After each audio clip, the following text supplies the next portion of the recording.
नमस्कार दोस्तों, मेरा नाम आशुतोष प्रशांत शुक्ला है और हाल ही में उत्तर प्रदेश न्यायिक जुडिशियल परीक्षा 2018 में मैंने 17वीं रैंक अर्जित की है। आपको बताते हुए बहुत बड़ी खुशी मुझे मिल रही है कि ये मेरा पहला प्रयास था ज़िंदगी का। 2018 में ग्रेजुएशन के बाद मैंने ये पहला प्रयास में ही मेरे को ये 17वीं रैंक अर्जित हुई है।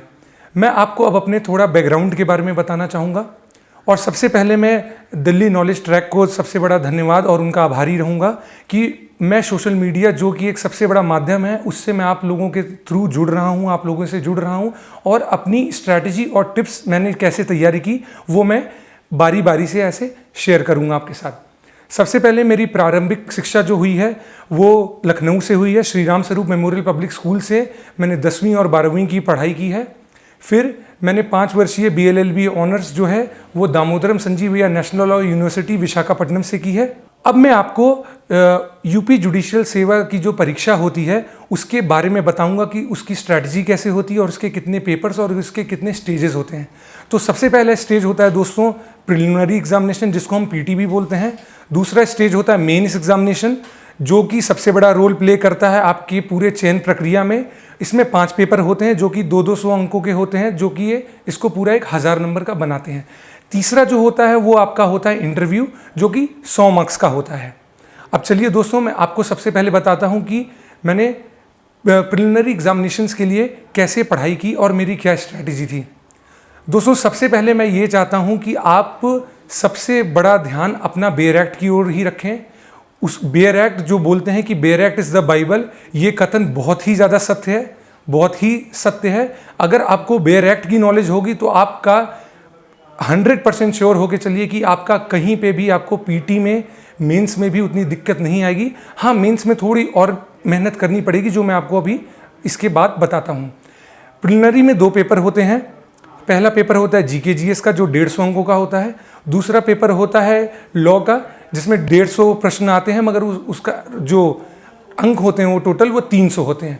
इसी साल से यूपी जुडिशियल सर्विसेज में माइनस मार्किंग की भी प्रक्रिया चालू की गई है। तो आप सोच सकते हैं कि अब ये परीक्षा दिन ब दिन कितनी कठिन होती जा रही है। तो इसके लिए आपको एक बहुत ही ऑर्गेनाइज्ड वे में पढ़ना पड़ेगा, बहुत ही कॉन्सेप्ट बेस्ड पढ़ना पड़ेगा और बहुत ही संयम के साथ पढ़ना पड़ेगा। अब मैं आपको बताता हूं कि पहला पेपर था GS का PT, मैंने उसके लिए कैसे तैयारी की। दोस्तों, इसमें कोई दो राय नहीं है कि न्यूज़पेपर से हमें पूरी जानकारियां मिलती हैं, जो भी देश दुनिया में, हमारे समाज में जो भी घटित घटनाएं हो रही हैं, या जो भी बिल्स पार्लियामेंट में पास हो रहे हैं, या जो भी ऑनरेबल हाई कोर्ट का या ऑनरेबल सुप्रीम कोर्ट का एक लैंडमार्क डिसीजन आता है, तो उन सब की जानकारी हमें सीधी माध्यम से अखबारों के द्वारा प्राप्त होती है। और अगर आप अखबार निरंतर तरीके से पढ़ रहे हैं तो वहाँ से आपको पेपर 2 जो होता है मेंस का, ऐसे की तैयारी हो जाती है। आपको ट्रांसलेशन की भी वहाँ से प्रैक्टिस हो जाती है, जिसके बारे में मैं अभी उसके साथ में जिक्र करूँगा। अगर आपको कोई एक बुक पढ़नी है मंथली मैगजीन, तो मैंने जो पढ़ी थी मैं आपको वो रिकमेंड करना चाहूँगा, जिसका नाम है अरविंद पब्लिकेशन की है competition in focus. Competition in focus में आपका एक तरह से हर चीज़ मिल जाएगा आपको, हर देश दुनिया की खबर, कौन सा पर्सन न्यूज़ में है, कौन से बिल्स पास हुए हैं, कहाँ पे किस राज्य में क्या घटनाएं हो रही हैं, किस राज्य ने कौन सा पुरस्कार जीता है। तो इन सब की जानकारी आपको उस एक बुक से मिल सकती है। आपको इसमें थोड़ा सिलेक्टिव होकर चलना पड़ेगा, इसमें कोई दो राय नहीं है। आपको सिलेक्टिव इसलिए होना पड़ेगा कि आपको समाज के उन हर पहलुओं पे जाने की ज़रूरत नहीं है।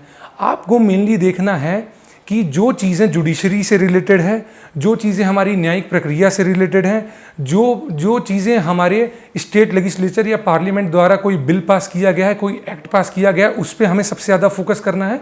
तो हमें एक पेपर जो पढ़ना है और जो हमें मैगज़ीन पढ़नी है, उसमें हमें सबसे ज़्यादा ध्यान अपने जुडिशरी एंगल पे देना है।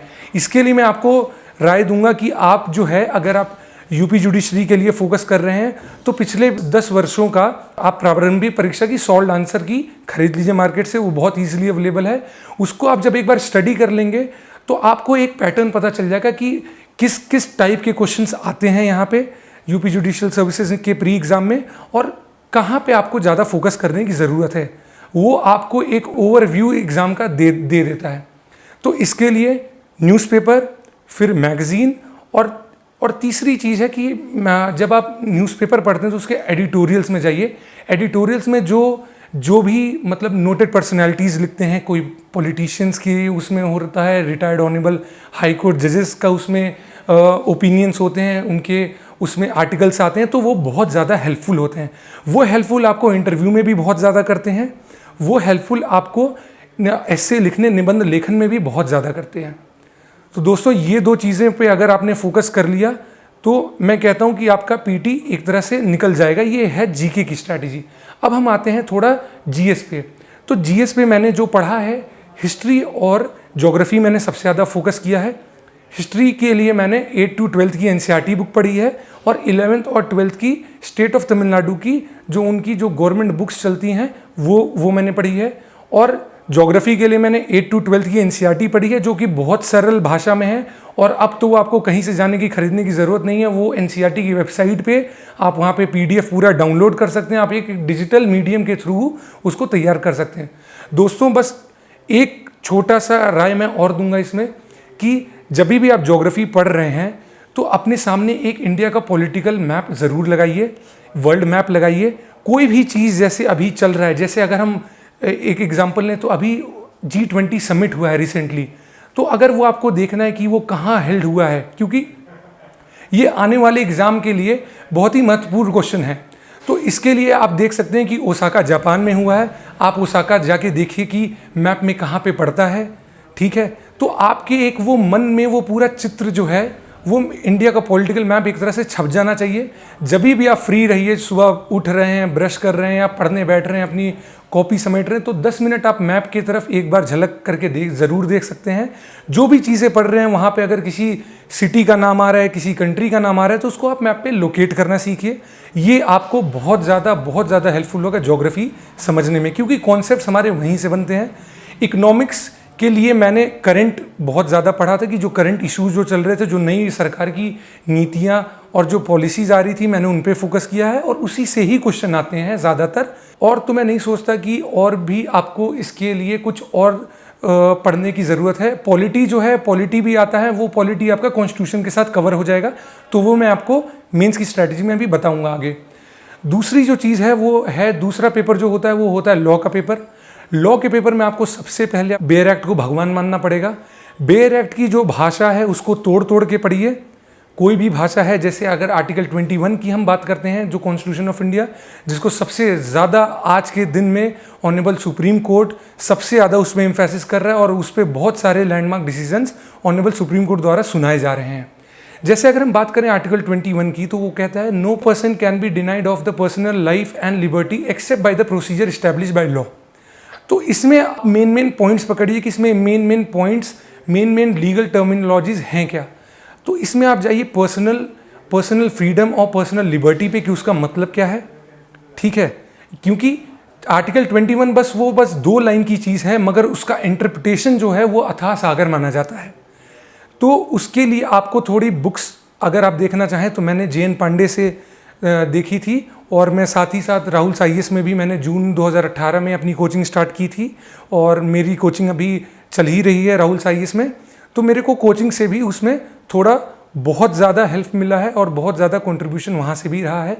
मगर जो बच्चे कोचिंग नहीं कर रहे हैं, जो बच्चे सेल्फ स्टडी कर रहे हैं, जो बच्चे घर पे रह के पढ़ना चाहते हैं, या जो बच्चे अभी 5th ईयर और 4th ईयर में हैं और वो तैयारी करना चाहते हैं, तो आप बेयर एक्ट को तोड़ के पढ़ना चालू कर दीजिए।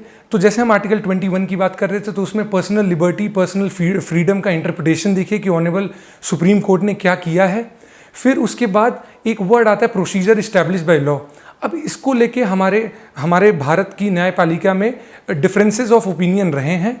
जैसे अगर हम पहले देखें तो पहले प्रोसीजर इस्टेब्लिश बाय लॉ का अलग कॉन्सेप्ट था R Rajagopal versus state of Tamil Nadu में, जबकि Maneka Gandhi versus union of India में प्रोसीजर इस्टेब्लिश बाय लॉ को हमने ऑनरेबल सुप्रीम कोर्ट ने बोला कि प्रोसीजर इस्टेब्लिश बाय लॉ को हम एक ड्यू प्रोसेस ऑफ लॉ की तरफ से हम देखना स्टार्ट करेंगे, जो कि हमने अमेरिकन कॉन्स्टिट्यूशन से बोरो किया है। तो ये तो रही प्रीलिम्स के लॉ के स्ट्रैटेजी। आप बेयर एक्ट पे सबसे ज़्यादा ध्यान दीजिए। बहुत सारे सेक्शन कुछ ऐसे होंगे जो अलाइड सेक्शंस हो सकते हैं, तो उनको आप बस ओवरव्यू एक ले लीजिए, मगर बेयर एक्ट आप ज़रूर पढ़िए। बुक से पहले आपकी बेयर एक्ट पे कमांड होनी चाहिए। बेयर एक्ट को आप अंदर ही अंदर जैसे कनेक्ट भी कर सकते हैं कोई भी आंसर लिखने में या कोई भी चीज़ को सोचने में, वो आपकी सोचने की क्षमता को और बढ़ाता है। तो दोस्तों, अब मैं आपको अपनी मेंस की स्ट्रैटेजी बताऊंगा कि मैंने मेंस के लिए कैसे किस टाइप के आंसर लिखे थे और एग्जामिनर को एक हमारे मेंस के आंसर्स में एक क्या एक्सपेक्टेशन होता है और मेरा क्या उसमें एक स्टाइल ऑफ राइटिंग था जो मेरे को 17वीं रैंक दिलाया है। तो जो पेपर 1 होता है मेंस का, मेंस में 5 पेपर होते हैं जो आपको मैं पहले बता चुका हूँ। पहला पेपर जो होता है वो जीएस एंड जीके का होता है। तो जीएस एंड जीके के लिए मैंने आपको पहले जैसे बताया कि मैंने एनसीईआरटी पढ़ी, मैंने कंपटीशन इन फोकस पढ़े और अखबार से मैंने अपने नोट्स बनाए। हर चीज़ की मैंने अलग कॉपी ज़रूर बनाई, जैसे जो भी घटनाएं हो रही हैं, जो भी न्यूज़पेपर में आ रहा है या जो भी कंपटीशन फोकस से मैं जो पढ़ता था उसके लिए मैंने एक मोटी सी 400-500 पेजेस की कॉपी बना ली थी, जिसमें मैं हर दिन में जो मेन इवेंट्स हो रहे हैं हमारे देश में या वर्ल्ड वाइड अगर कोई इवेंट है जो मुझे लगता है कि ये हमारे एग्ज़ाम में आ सकता है, तो मैंने उसके ऊपर एक एक्सप्लेनेटरी नोट्स भी बनाए थे। जैसे कि हमारे एग्ज़ाम में एक क्वेश्चन था, मेंस में एक क्वेश्चन था कि हाल ही में जो हमारा जो एशियन गेम्स हुआ था उसमें भारत का, आप उसमें वो बताइए परफॉर्मेंस कैसा था। तो दोस्तों, इसके लिए आपको एक थोड़ा सा डिटेल्ड वे में जाना पड़ेगा कि एशियन गेम्स कौन से नंबर के हुए थे इस बार, कहाँ किस साल हुए थे, कहाँ पे ऑर्गेनाइज हुए थे, भारत ने कितने मेडल जीते हैं उसमें, कितने लोगों ने उसमें गोल्ड मेडल जीता है, कितने लोग में उसने सिल्वर मेडल जीता है, कितने लोगों में उसने ब्रॉन्ज मेडल जीता है। तो मैंने सबके नाम, जो 5-6 लोग जो गोल्ड मेडलिस्ट थे, मैंने उन सबके नाम लिख लिए थे कि इन्होंने इस खेल में ये पुरस्कार मतलब गोल्ड मेडल जीता है। तो ये मैंने, ये 5 नंबर का क्वेश्चन था तो इसको मैं पूरा अच्छे से एक्सप्लेन करके लिख ले गया। अब उसमें दोस्तों बहुत कुछ जो मैं आपको बता रहा था कि पेपर पढ़ने से आता है, तो दोस्तों दिसंबर में जो एग्रीकल्चरल पॉलिसी आई थी वो मैंने द इंडियन एक्सप्रेस से उस पर एग्जॉस्टिव नोट्स बनाए थे और मैंने वो सब कॉपियाँ अपनी अलग रखी थी, उसके शॉर्ट नोट्स बनाए थे ताकि जब भी एग्ज़ाम हो वो बस एक पूरी कॉपी रहे जिसको मैं पूरा अगर देख लूँ तो मेरा पूरे 4 महीने का भी पूरा करंट अफेयर्स और पॉलिसीज़ हो जाएंगे। और एक सेक्शन मैंने बनाया था जो उससे पहले 8 महीने के थे। आपको 1 साल के दरमियान का पूरा करंट अफेयर्स तो आना ही चाहिए, प्लस सरकार की जितनी नीतियाँ, जितनी पॉलिसीज़ हैं उनका एक गहन अध्ययन करिए। जो भी बिल्स पास होते हैं, जो भी एक्ट्स अगर राज्यसभा या लोकसभा में जो इंट्रोड्यूस होते हैं, उसके लिए एक PRS इंडिया करके एक वेबसाइट है जिस पे आप वो विज़िट कर सकते हैं। मैंने वहाँ से अपने शॉर्ट नोट्स बनाए हैं क्योंकि वहाँ पे जो भी बिल जो राज्यसभा या लोकसभा में जो भी प्रस्तावित होता है या जो भी पास होने के लिए पेश होता है, चाहे वो प्राइवेट बिल हो या पब्लिक बिल हो, वो उसका पूरा एक जो है समरी 1 पेज की वो आपको इस वेबसाइट पे मिल जाएगी। और आप इस वेबसाइट से यहाँ के मतलब जो भी एक्ट या बिल जो पास हुआ है उसका एक ड्राफ्ट कॉपी आपके पास आप ले सकते हो। वो आपको इंटरव्यू या वो आपको मेंस में भी बहुत ज़्यादा हेल्प करेगा। अब मैं आता हूँ पेपर 2 पे। जो पेपर दूसरा है वो उसको हम कहते हैं लैंग्वेज। लैंग्वेज में क्या होता है कि ऐसे का भी वेटेज होता है, उसमें प्रेसिस राइटिंग भी होती है और उसमें 2 ट्रांसलेशन आता है। एक आपको पैराग्राफ दे दिया जाएगा हिंदी से इंग्लिश ट्रांसलेट करने को, 40 नंबर का वो होता है। दूसरा होता है अंग्रेजी से हिंदी में ट्रांसलेट करने के लिए।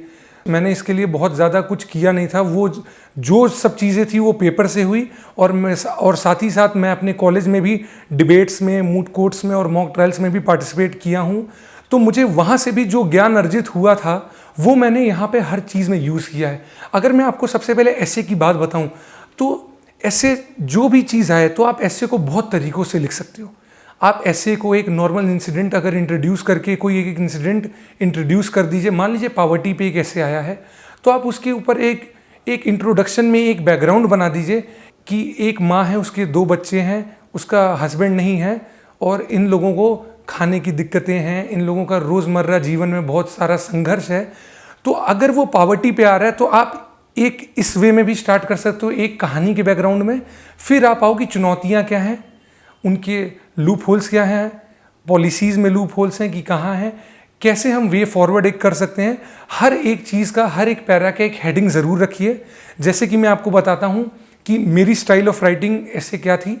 मैंने अभी जो यूपी जुडिशियल सेवा में मतलब डिस्क्रिमिनेशन अगेंस्ट वुमेन के ऊपर ऐसे लिखा था, तो मैंने मतलब क्या किया था कि उसके लिए मैंने महान व्यक्तियों के, फेमस पर्सनालिटीज़ के मैंने फेमस कोट्स पढ़े थे जो लॉ से रिलेटेड हों। जैसे कि अगर आपको एग्जांपल दूं, मिस्टर अब्राहम लिंकन ने बोला है कि democracy should be by the people, of the people and for the people.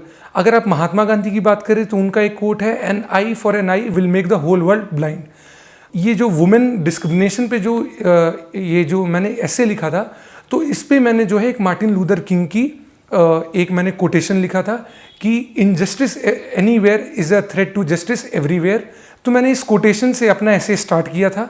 फिर उसके बाद मैंने जो वर्ड ऊपर लिखे, जो कोटेशन ऊपर लिखे हैं, मैं उसका एक इंट्रोडक्शन में अपने उसमें मैंने स्टार्ट किया कि कैसे मैं वो चीज़ बोल रहा हूँ और वो कैसे मेरे इंट्रोडक्शन में झलक आ रहा है। मैंने अपने इंट्रोडक्शन में कॉन्स्टिट्यूशन ऑफ इंडिया के साथ भी इसको रिलेट किया है, ठीक है।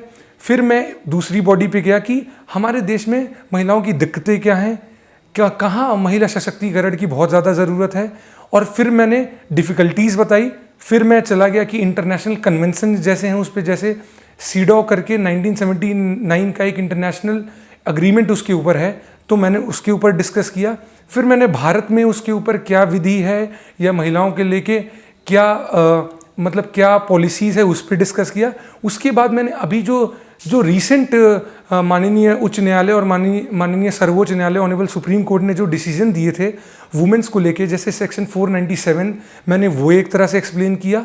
Joseph Shine versus union of India में मैंने वो बताया। फिर महिलाओं की जो एंट्री बैन थी सबरीमाला टेम्पल में, मैंने उसका भी एक जिक्र किया अपने ऐसे में, 5-6 लाइन का ज़रूर किया, मगर ये बताया कि अब हमारा जो कॉन्स्टिट्यूशन है वो लोगों के राइट्स के लिए ज़्यादा जागरूक हो रहा है और उसको बहुत ज़्यादा वो तवज्जो दी जा रही है। और उसको अगर आप देखेंगे तो हर जगह पे यही हुआ है। जो वहाँ की प्रथा थी सबरीमाला टेम्पल की, वो अबॉलिश की गई, ऑनरेबल सुप्रीम कोर्ट ने उसको अबॉलिश की, जो कि पूरे देश में एक पूरा वेलकम स्टेप था। तो मैंने उसका एक इम्पैक्ट बताया कि जजेस की ने उसमें क्या बोला, उनकी क्या रीजनिंग थी, मैं उससे मेरा अपना क्या ओपिनियन है उस बारे में, मैं उस चीज़ को कैसे इवेल्युएट करता हूँ, मैंने वो ज़रूर लिखा। उसके बाद अगर हम बात करें ट्रांसलेशन की, तो मैंने ट्रांसलेशन में जो है वो मेरी ट्रांसलेशन इंग्लिश टू हिंदी, क्योंकि मेरा थोड़ा मेरा बैकग्राउंड हिंदी मीडियम का नहीं रहा है, मगर मैं एक प्रबल प्रवक्ता अपने कॉलेज में भी रहा हूँ और मैंने वाद विवाद प्रतियोगिताओं से लेके हर जगह पार्टिसिपेट किया है, जो कि हिंदी में भी हुई करती थी, आयोजित हुई करती थी। तो मैंने उसमें भी, उससे मेरे को बहुत सारे शब्द जो हैं उसके ऊपर मेरे को मेहनत नहीं करना पड़ा। वो मेरे पास ऑलरेडी, वो कुछ चुनिंदा शब्द जो थे वो मेरे पास ऑलरेडी मेरे दिमाग में थे। हाँ, 1 महीने पहले जब मेंस का जब अनाउंस हुआ, हमारा 6 जनवरी को प्री का रिजल्ट आया था और 30 जनवरी से हमारे मेंस थे।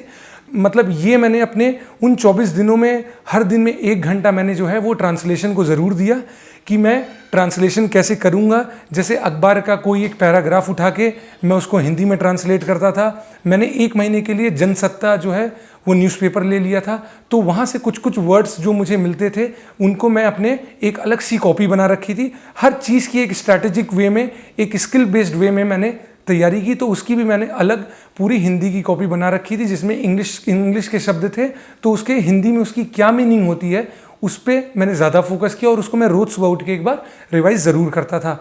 तो ये हो गई ट्रांसलेशन की बातें। दोस्तों, अब मैं आपको बताता हूँ कि मैंने तीसरा पेपर जो कि सब्सटैंटिव लॉ होता है उसके लिए कैसे प्रिपेयर किया।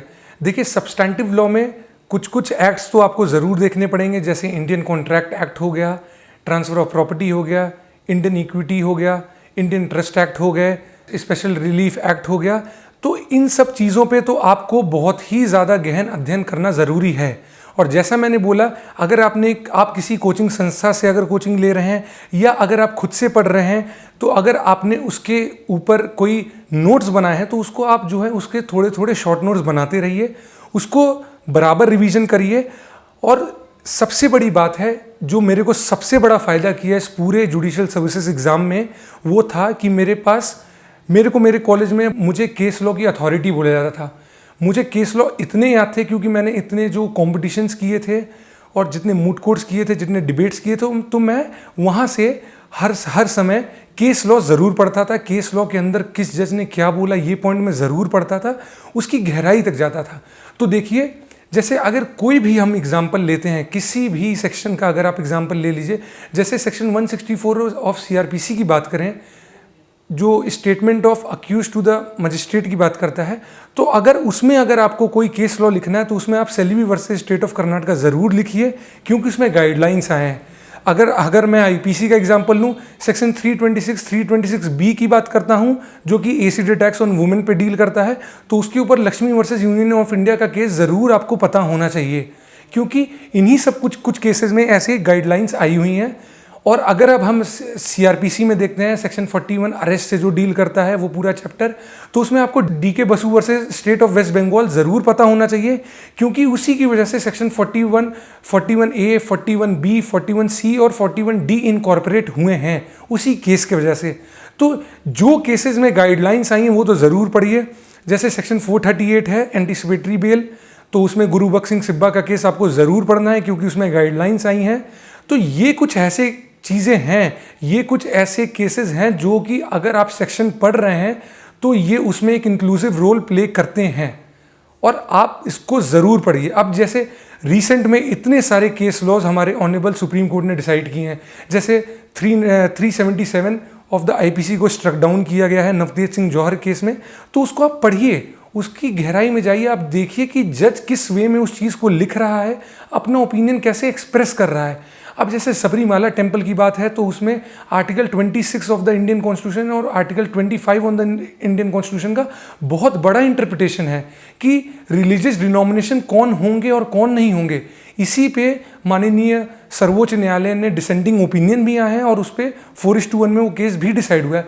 तो आप दोनों पहलू पढ़िए, क्योंकि ये आपको, अगर आप ये पढ़ते रहेंगे तो आपको एक जो केस लॉ पढ़ने का इंटरेस्ट है वो आपको बिल्कुल जग जाएगा, और ये आपको इंटरव्यू में बहुत ही ज़्यादा आपको मददगार साबित होंगे। तो जो चीज़ें मैंने बोली कि जैसे जो कुछ एग्जाम्पल मैंने दिए अभी, कि पर्टिकुलर अगर आप सेक्शंस पढ़ रहे हैं तो उनके जो केस लॉज हैं वो आप ज़रूर पढ़िए, जो कि उनमें इंक्लूसिव उनका रोल प्ले करते हैं।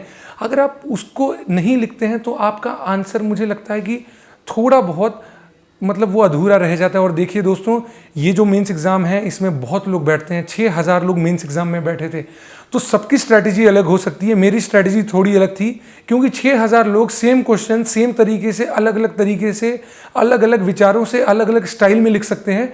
तो मेरे को उन लोगों पे कहाँ पे एज लेना है और मैं कहाँ पे अपने आप को और भी अच्छे से प्रेजेंट कर सकता हूँ, तो ये सब बहुत ज़्यादा प्लस पॉइंट होते हैं।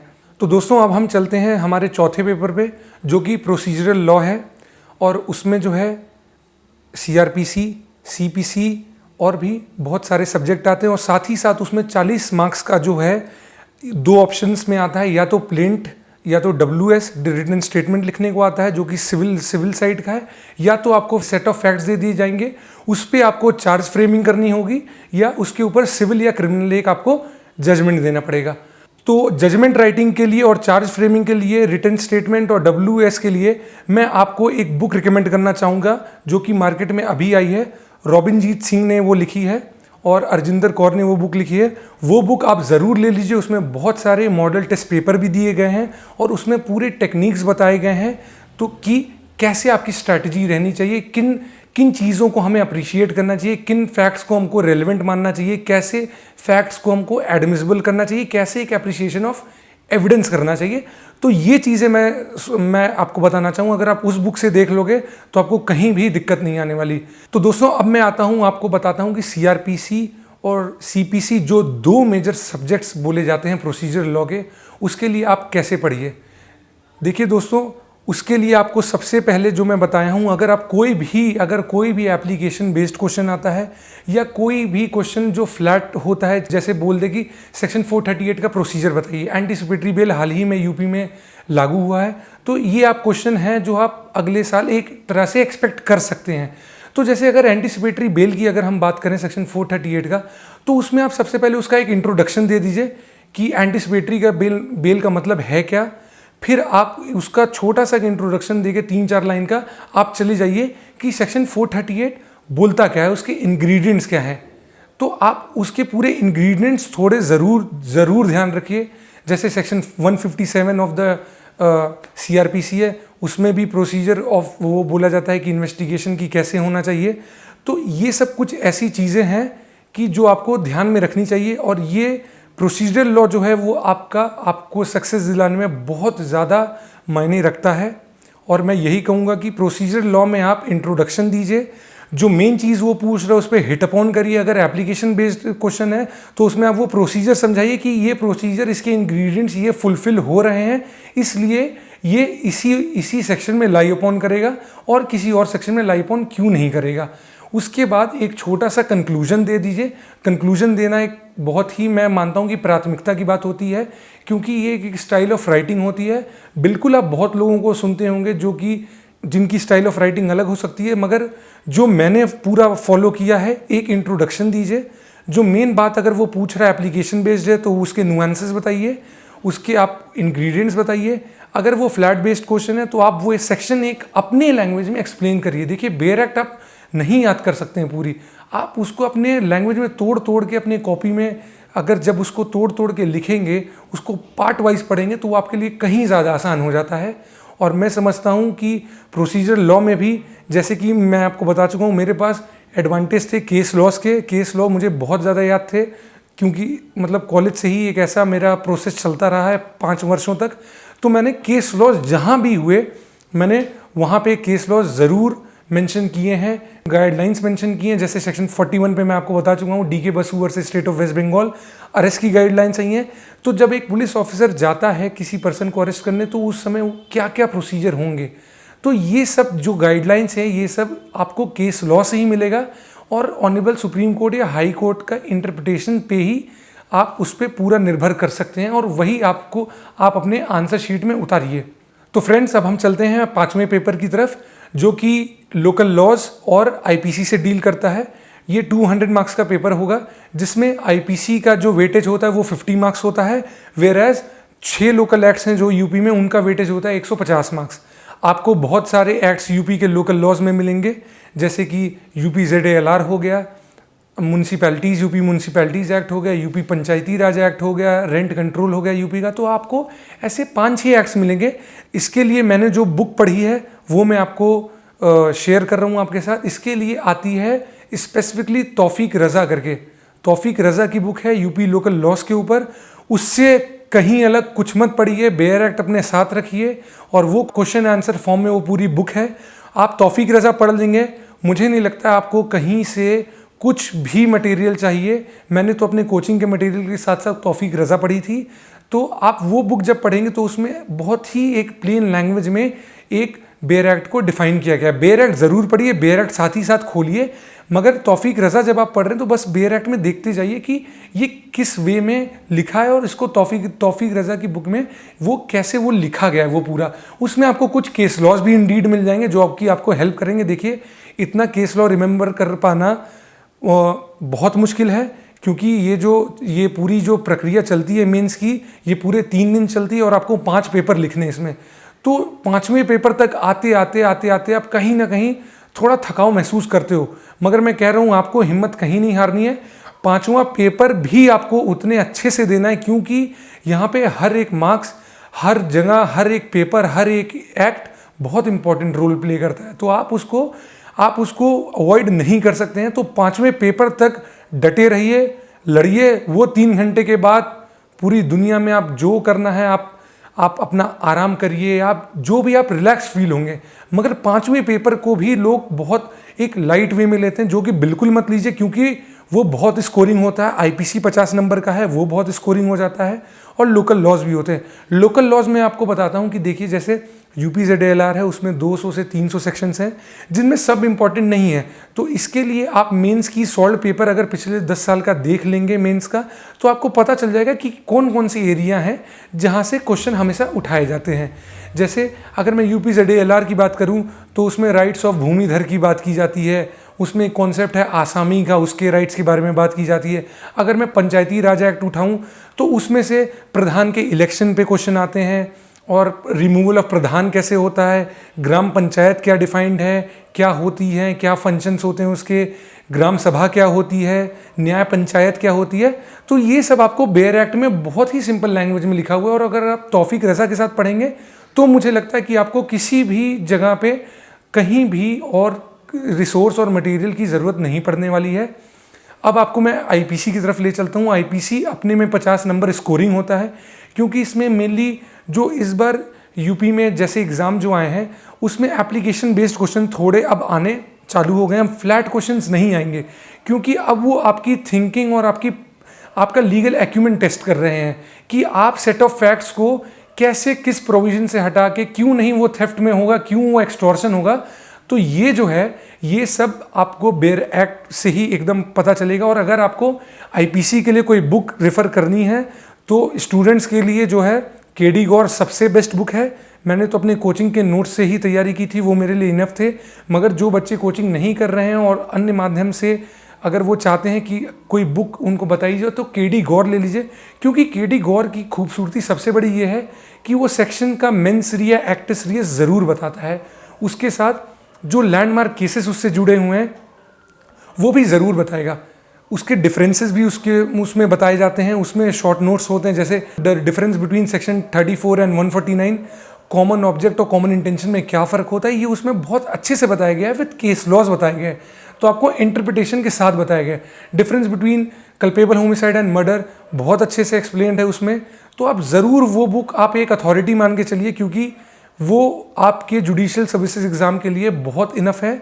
और मेंस रिया और एक्टस रियस क्रिमिनल लॉ में लिखना है बिल्कुल मत भूलिए। सबसे पहले बताइए कि अगर एप्लीकेशन बेस्ड क्वेश्चन है तो आप इसको किस चीज़ में उसको लाइबल करोगे जो अक्यूज्ड होगा। तो उसके लिए आपको इंग्रेडिएंट ज़रूर पता होना चाहिए। आपको ये पता होना चाहिए कि उसमें एक्टस रियस क्या है उस ऑफेंस का, उस ऑफेंस का मेंस रिया क्या है, क्योंकि ये दोनों चीज़ें जहाँ पे पता चल गई वहाँ पे कल्पेबिलिटी ऑफ अक्यूज्ड अपने आप ही वो इस्टेब्लिश हो जाती है, क्योंकि वो ऑफेंस का इंग्रेडिएंट ही फुलफिल हो गए हैं। तो बेयर एक्ट तो सबसे ज़्यादा ध्यान दीजिए। अपने नोट्स को शॉर्ट नोट्स में कन्वर्ट करिए। एरियाज़ देखिए कि जहाँ से क्वेश्चन हमेशा उठाए गए हैं उसको देखिए, मगर उसके साथ साथ रिस्क बिल्कुल मत लीजिए, क्योंकि अब पैटर्न जो है वो चेंज हो रहा है। अब जो है माइनर सेक्शन से भी क्वेश्चन उठा के पूछे जा रहे हैं। तो मैं ये कहूँगा कि रिस्क बिल्कुल मत लीजिए, क्योंकि आपको ये नहीं पता है कि एग्जामिनर वहाँ पे कौन से पेपर सेट कर रहा है, कौन सा क्वेश्चन सेट कर रहा है, आपको ये बिल्कुल नहीं पता है। आप अपनी पूरी तैयारी रखिए और पूरे ज़ोर शोर से उसमें लग जाइए।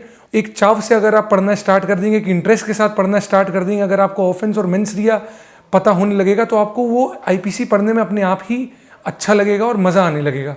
तो फ्रेंड्स, अब मैं आपको इंटरव्यू के बारे में बताना चाहूँगा। देखिए, जो उत्तर प्रदेश न्यायिक सेवा का जो इंटरव्यू होता है वो आपका पब्लिक सर्विस कमीशन कराती है, लोक सेवा आयोग में होता है इलाहाबाद में। और इसमें आपके जितने नंबर ऑफ स्टूडेंट सेलेक्ट होते हैं, तो इस बार जैसे 1800 लोग के करीब लोगों ने इंटरव्यू दिया था, तो ये 21 जून से स्टार्ट हुआ था और ये प्रक्रिया 17 जुलाई तक चली। इसमें जो है 4 पैनल्स थे, क्योंकि लोग ज़्यादा थे तो पैनल्स इसमें ज़्यादा थे। पैनल्स में अब 4 लोग होते हैं। एक आपके ऑनेबल हाई कोर्ट सिटिंग जज भी हो सकते हैं, रिटायर्ड भी हो सकते हैं वो। एक ऑनेबल मेंबर होंगे आपके, एक आपके सब्जेक्ट एक्सपर्ट होंगे जो लॉ प्रोफेसर होंगे, और जो चौथे होंगे वो आपके होंगे साइकोलॉजिस्ट, जो आपका हाव भाव और आपका बिहेवियर देखते हैं। दोस्तों, इंटरव्यू में बहुत सारी क्वालिटीज़ होनी चाहिए एक जुडिशियल एस्पिरेंट में, जो मैं आपको बताना चाहता हूँ। सबसे पहला होता है कि पेशेंट लिसन करिए और ऑब्जर्व करिए वो आपसे पूछ क्या रहे हैं, क्योंकि आप बस उतना ही आंसर करिए, क्योंकि अगर उनको जितना पूछना होगा वो आपसे उसमें से पूछते जाएंगे। और दोस्तों, ये सबसे बड़ी बात है कि आपका इंटरव्यू में आप जैसे जैसे आंसर देते हो, कहीं ना कहीं आपका जो आप आंसर देते हो वहीं से वो कहीं ना कहीं एक ट्रेल ऑफ क्वेश्चंस स्टार्ट हो जाते हैं। तो ये बोला जाता है कि आपके आंसर से ही उनके फर्दर क्वेश्चंस निकलते हैं। तो इंटरव्यू में सबसे बड़ी बात है कि आप उसमें पेशेंस रहिए, सुनिए वो क्या बोल रहे हैं। सेल्फ कॉन्फिडेंस ज़रूर रहिए, आप एकदम कॉन्फिडेंस के साथ बोलिए। नहीं आता है आप सीधे इग्नोरेंस प्लीड कर दीजिए, बोल दीजिए कि सॉरी सर, मुझे इस बारे में नहीं पता है। देखिए, जो इंटरव्यू है वो आपका पर्सनैलिटी टेस्ट है, क्योंकि वो जानते हैं कि बच्चा प्री दे के आया है, मीन्स पूरे 5 पेपर लिख के आया है। तो वहाँ पे जो है वो है आपके ज्ञान का उतनी परीक्षा नहीं हो रही है जितने आपके हाव भाव, आपकी पर्सनैलिटी, आप हो कैसे, आपकी थिंकिंग कैसी है, आपकी सोच कैसी है, आप चीज़ों के लेके आपका नज़रिया क्या है। तो ये सबसे ज़्यादा बड़े फैक्टर्स हैं जो एक इंटरव्यू में वो लोग एक्सपेक्ट करते हैं और एक जुडिशियल एस्पिरेंट में देखते हैं। अगर मैं अपने इंटरव्यू की बात करूं तो कुछ क्वेश्चंस मुझसे बहुत प्रैक्टिकल बेस्ड थे, कुछ क्वेश्चन मुझसे सब्जेक्ट बेस्ड थे। तो जैसे अगर मैं कुछ क्वेश्चन आपके साथ शेयर करूं तो जैसे मेरे से पूछा गया कि सेक्शन 112 पे एक क्वेश्चन था इंडियन एविडेंस एक्ट का कि what is the difference between paternity and legitimacy, और ये कहाँ पे दिया गया है। तो मेरे से ये पूछा गया, मैंने इसके बारे में आंसर कर दिया। फिर मुझसे पूछा गया कि जजेस की क्वालिटी क्या होनी चाहिए, तो मैंने उनको बताया कि अ जज should be a compassionate person, a hard working is always an inclusive factor, he should be a good observer of things whatever is going on in the country, he should be critical about things, कि उसको एक critical वे में भी वो एक ज़रूर देखे, क्योंकि ज़रूरी नहीं है आप अगर सुप्रीम कोर्ट का ही ऑनरेबल सुप्रीम कोर्ट का एग्जांपल लेंगे तो ज़रूरी नहीं है हमेशा अगर Keshav Nanda Bharati versus union of India case देखा जाए तो इट वाज अ 13 जज बेंच जिसमें 7 लोगों ने मेजॉरिटी जजमेंट दिया था और 6 लोगों ने माइनॉरिटी जजमेंट दिया था कि no two minds can think a same thing upon in same senses.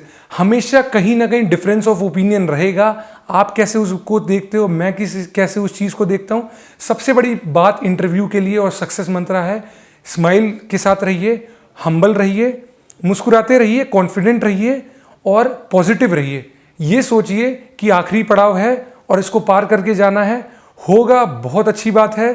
दुनिया पूरी बदल जाती है जब एक बार फाइनल रिजल्ट आता है।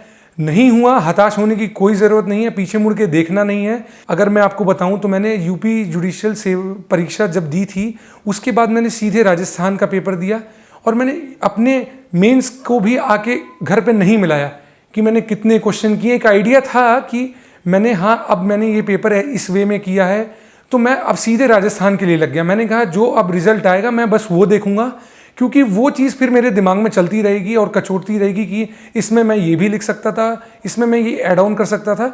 क्योंकि देखिए ये मेरा अपना सेट ऑफ ओपिनियन है, लोगों का अलग हो सकता है, वो आके मिलाते हैं, बहुत अच्छी बात है, मगर मैं अपना आपको माइंड फ्रेम में बता रहा हूँ कि मैंने उतना ज़्यादा ध्यान नहीं दिया। मैंने सीधा दूसरे स्टेट्स के एग्जामिनेशंस जो लाइंड अप थे तो उसको मैंने ध्यान दिया और मैंने फिर राजस्थान का प्री भी निकाला है और मेरी मुख्य परीक्षा भी थी 27 से 28 जुलाई को, मगर वो किन्हीं कारणों के चलते पोस्टपोन हो गई। तो मैं यही कह रहा हूँ कि इंटरव्यू तक का जो सफ़र जो है वो बहुत अच्छा होता है। आपके पास सब गुण हैं, आपके पास नॉलेज सब कुछ है, जो आपने पढ़ा है आपने मेंस में अपना नॉलेज ही पोर्ट्रे किया है, आपको उससे ज़्यादा कुछ करने की ज़रूरत नहीं है। थोड़ा कॉन्स्टिट्यूशन पे ध्यान दे के जाइए, जो रिसेंट केसेस हो रहे हैं उन पे ध्यान दे के जाइए, जिस दिन आपका इंटरव्यू उस दिन का अगर कोई हिस्ट्री में महत्व है वो देख के जाइए। अगर आपको लगता है कि कुछ ऐसी कोई नई खबर है जो आपको इंटरव्यू में पूछा जा सकता है, क्योंकि वो आपसे पूछ सकते हैं, so tell me what is the news today, क्या आपने आज का अखबार पढ़ा है? आप उसमें बोलेंगे कि आपको ज़रूर बोलना पड़ेगा। अगर आप इंटरव्यू देने जा रहे हो तो आपको बिल्कुल सुबह का अखबार देख के जाना होगा, ठीक है। और जैसे अगर मैं अपने इंटरव्यू की बात बताऊं तो मेरा इंटरव्यू 6 जुलाई को था, तो 5 जुलाई को जो था वो ऑनरेबल फाइनेंस मिनिस्टर जो हमारी हैं निर्मला सीतारमण जी ने बजट पेश किया था। तो मैं जानता था कि बजट 5 जुलाई को पेश होने वाला है। उस दिन मैंने यूट्यूब पे राज्यसभा और लोकसभा टीवी पे पूरा वो बजट देखा था। 5-6 घंटे का जितना बजट था वो मैंने पूरा देखा। मैंने बजट से रिलेटेड जो कॉन्स्टिट्यूशन में जो आर्टिकल्स हैं मैंने वो देखे। आर्टिकल 112 अगर आप देखोगे तो उसमें एनुअल फाइनेंशियल स्टेटमेंट्स की बात की जाती है, जिसका दूसरा नाम बजट है।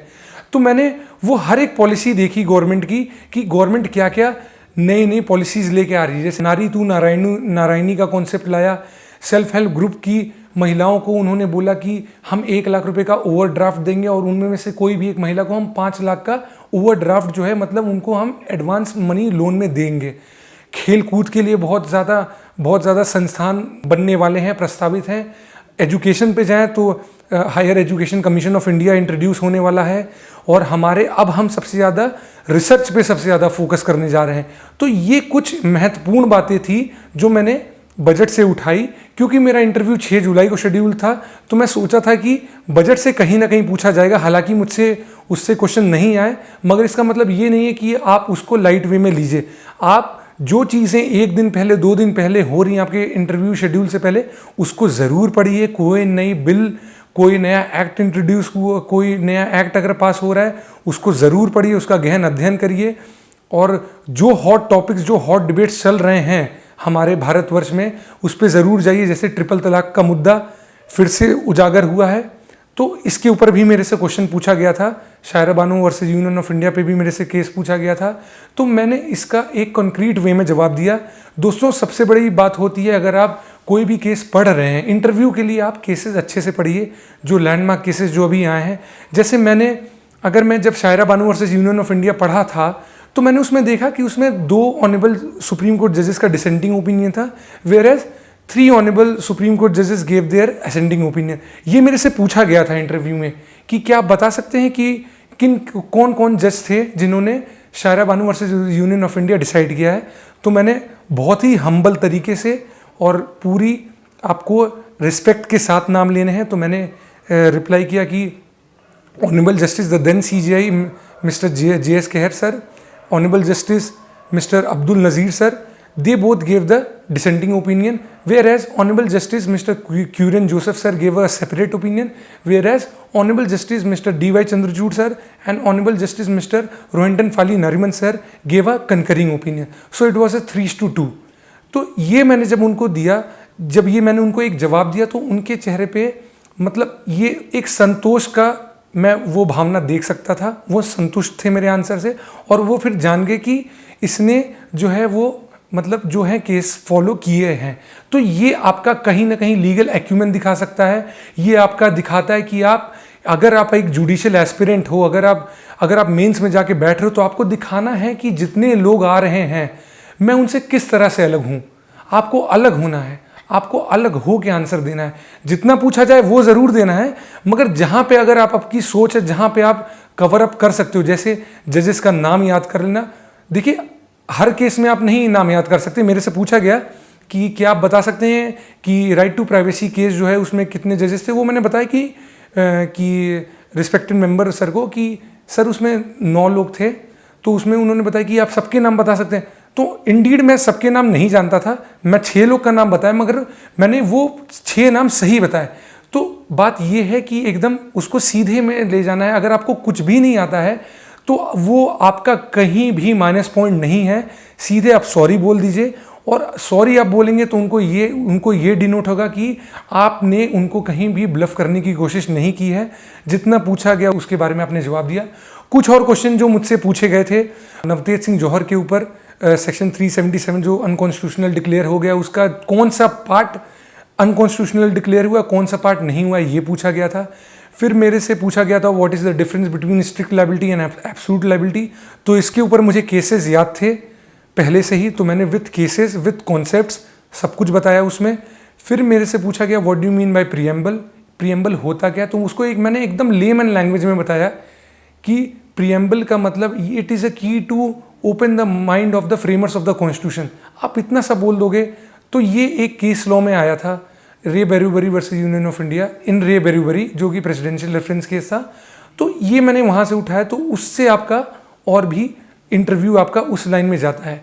और जो कुछ क्वेश्चंस मुझसे पूछे गए थे जो प्रैक्टिकल बेस्ड पूछे गए थे, वो पूछे गए थे कि अगर आपकी कोर्ट चल रही है और आप न्यायपालिका को कैसे सुधारोगे, अगर आपको चीफ जस्टिस ऑफ इंडिया बना दिया जाए तो आप 3 चीज़ें क्या करोगे।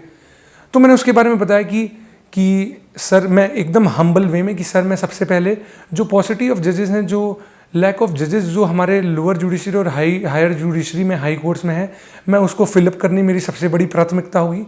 सेकंड होगा मेरा digitalisation of courts, lower courts जो है उनको डिजिटलाइज करना और एक सेंट्रल डेटाबेस सिस्टम क्रिएट करना, जहाँ पे कोई भी इंसान देश के किसी भी कोने से बैठ के ये देख सके कि मेरा केस का स्टेटस क्या है। क्योंकि right to be informed is also a fundamental right under article 21, मैंने उसको वहाँ से कनेक्ट कर दिया। और तीसरा मैंने बोला to maintain the relationship between bench and bar. तो जब मैंने तीसरा जब ये उत्तर दिया तो उन्होंने बोला कि आप कैसे ये करोगे। तो मुझसे ऑर्डर 39 रूल 1 के बारे में पूछा गया, जो कि टेम्परेरी इंजंक्शंस की बात करता है। तो उसमें मेरे को केस लॉ पता थे, तो मैंने उनको केस लॉ बहुत हम्बली वे में बताया कि सर ऑर्डर 39 रूल 1 में Gujarat bottling versus Coca Cola limited में कुछ प्रिंसिपल्स आए हैं, जो कि 3 प्रिंसिपल्स मैंने उनको बताया कि there should be a prima facie case, balance of convenience देखना पड़ेगा एक जज को इंजंक्शन ग्रांट करने से पहले, और तीसरी बात है कि इररिपेरेबल लॉस तो नहीं हो रहा है पार्टी को। ये 3 चीज़ें देखते हुए इंजंक्शन ग्रांट होंगे। तो फिर उन्होंने बोला कि एडजर्नमेंट की बहुत समस्या है हमारे निचली अदालतों में, आप क्या कहेंगे एडजर्नमेंट पे। तो उन्होंने बताया कि कहाँ पे दिया गया एडजर्नमेंट। तो हमने बताया कि सर ऑर्डर 17 एडजर्नमेंट की बात करता है, और एडजर्नमेंट हम इंटरेस्ट ऑफ द केस के थ्रू दे सकते हैं।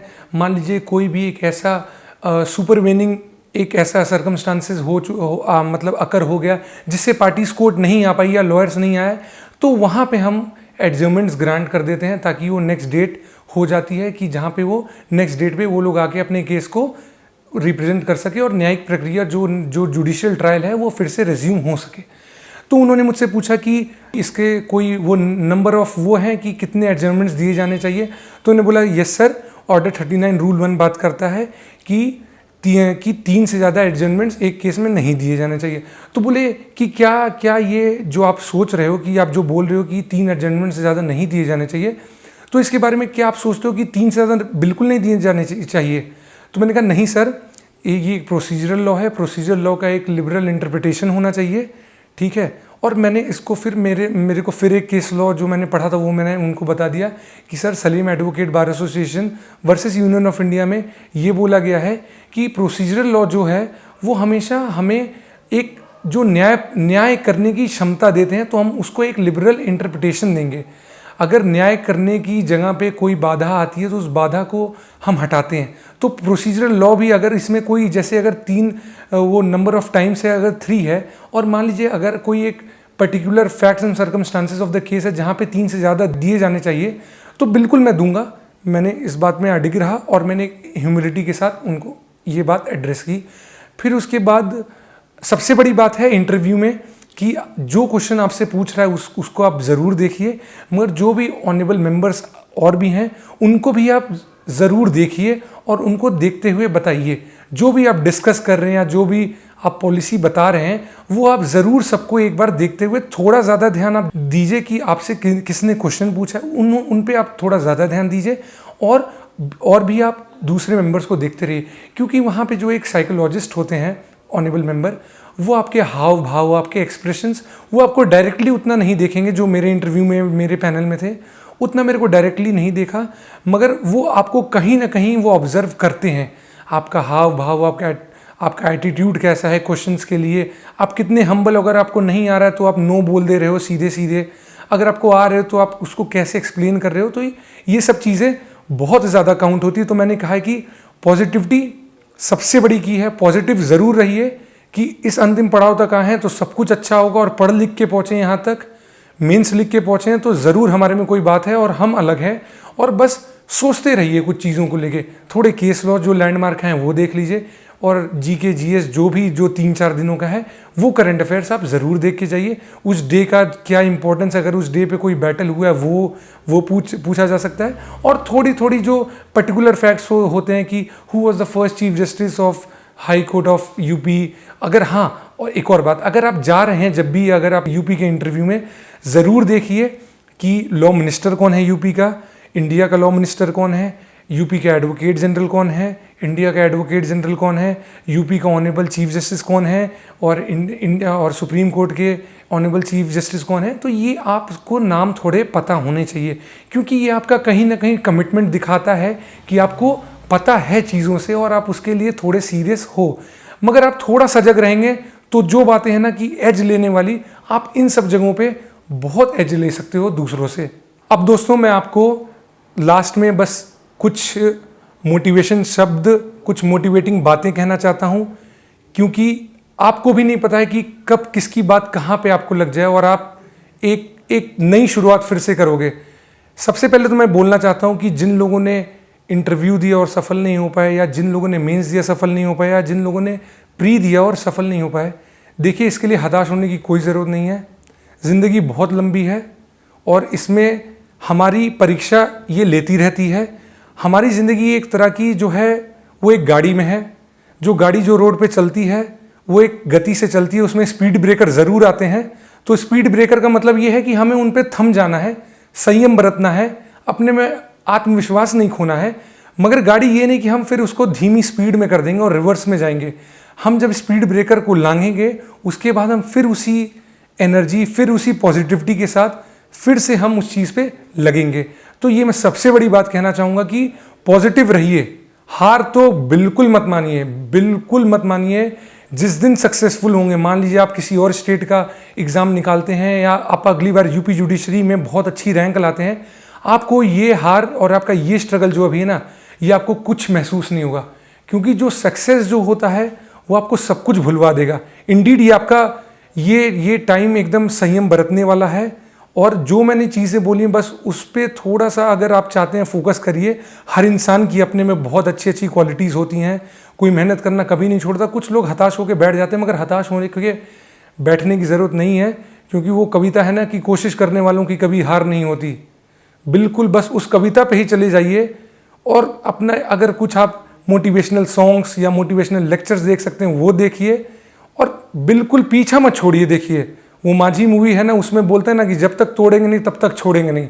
तो जब तक अचीव नहीं करना है तब तक उस चीज़ को हार मानना ही नहीं है, क्योंकि ये सब इंसान की इच्छा शक्ति पे निर्भर करता है। अगर हम एक पॉजिटिव माइंड से हर चीज़ को देखते हैं, हम कुछ भी अचीव कर सकते हैं। कुछ भी हमारे लिए इम्पॉसिबल तो नहीं है। इम्पॉसिबल नाम की चीज़ अपनी डिक्शनरी से हटा दीजिए, अपनी लाइफ से हटा दीजिए कि कोई भी टास्क इम्पॉसिबल है, क्योंकि ये सब इंसान ही कर रहे हैं और हमारे जैसे लोग ही नॉर्मल लोग कर रहे हैं। बात यह है वो थोड़े पहले सजग हो गए, आप थोड़े बाद में सजग हो गए। जो आपने एक संभावित परिणाम सोचा था आपको वो नहीं हासिल हुआ, मगर इनमें पीछे मुड़ के नहीं देखना, आगे बढ़ना है। वो कहते हैं ना कि मेरे पिताजी भी कहते हैं कि एथलेटिक्स में जो आगे दौड़ता है और जो एथलेटिक्स में रनिंग जो होती है उसमें जो सबसे आगे होता है ना, वो पीछे मुड़ के कभी नहीं देखता है। अगर वो पीछे मुड़ के देखता है तो 1 सेकंड में, माइक्रो सेकंड्स में वर्ल्ड रिकॉर्ड टूटते और बनते हैं। जो मैराथन की दौड़ होती है उसमें इंसान धीरे धीरे चलता है, धीरे धीरे अपनी स्ट्रैटेजी के साथ चलता है। पहले पीछे होता है, फिर अपनी स्पीड पकड़ता है, फिर वो अपनी एक रेगुलर और तेज स्पीड पकड़ता है, तब वो आगे होता है। जब वो आगे चलता है वो पीछे वालों को मुड़ के कभी नहीं देखता। मेरे पिताजी एक रिटायर्ड पीपीएस ऑफिसर हैं। उन्होंने मेरी इस पूरी भूमिका में बहुत बड़ा योगदान है उनका। उन्होंने मेरे को कभी हताश नहीं होने दिया। मेरी माताजी होम मेकर हैं, गृहिणी हैं। उन्होंने भी मेरे सब सपनों पे विश्वास किया। और देखिए हमारे पूरे परिवार का हम पे हमेशा विश्वास होता है। उनके विश्वास को कभी कम नहीं होने देना। कभी ये मत सोचिए कि आपके परिवार की जो आशाएं हैं वो बर्डन है। आप ये सोचिए कि ये आशाएं नहीं है, ये एक चीज़ है कि वो आपको एक सफल व्यक्ति देखना चाहते हैं। और जिस दिन आप सफल होते हैं, मैं आपको बता नहीं सकता कि मैं 3-4 दिन से कैसा फील कर रहा हूँ।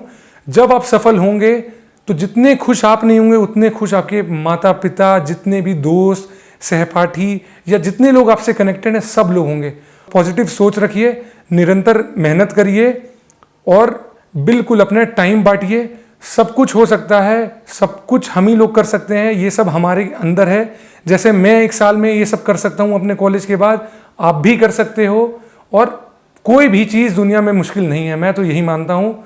एक सकारात्मक सोच के साथ निकलिए, आज से स्टार्ट करिए और मंजिल आपको ज़रूर मिलेगी। और जिस दिन मिलेगी उस दिन आपको बस समझ नहीं आएगा कि ये हो क्या रहा है। सफलता बहुत बड़ी चीज़ है। अगर इंसान को पहली बार मिल जाए बहुत अच्छी बात है, नहीं मिलती तो सफलता को पाने का प्रयास करना चाहिए। हमें अपनी हार में कहाँ कमियां रह गई उसको देखना चाहिए। हमारी हार नहीं है, ये हमारे प्रयास हैं जो हमें एक फल नहीं दे रहे हैं। मैं कहावत मानता हूँ कि जिस टाइम जिसके लिए लिखा है उसी टाइम उसको वो मिलेगा। डेस्टिनी का बहुत बड़ा रोल होता है इंसान की लाइफ में। मैं बाबा विश्वनाथ और अपने जो भी रिलीजियस गॉड्स हैं उनको बहुत बड़ा अपना मानता हूँ पॉजिटिव फैक्टर। और बस अब इसी के साथ मैं आप लोग से विदा लेना चाहता हूँ। मुझे ये पूर्ण आशा है कि ये वीडियो आपके लिए बहुत हेल्पफुल रहा होगा। और बस अब इसी के साथ मैं आपको नमस्कार और धन्यवाद ज्ञापन करना चाहता हूँ। धन्यवाद।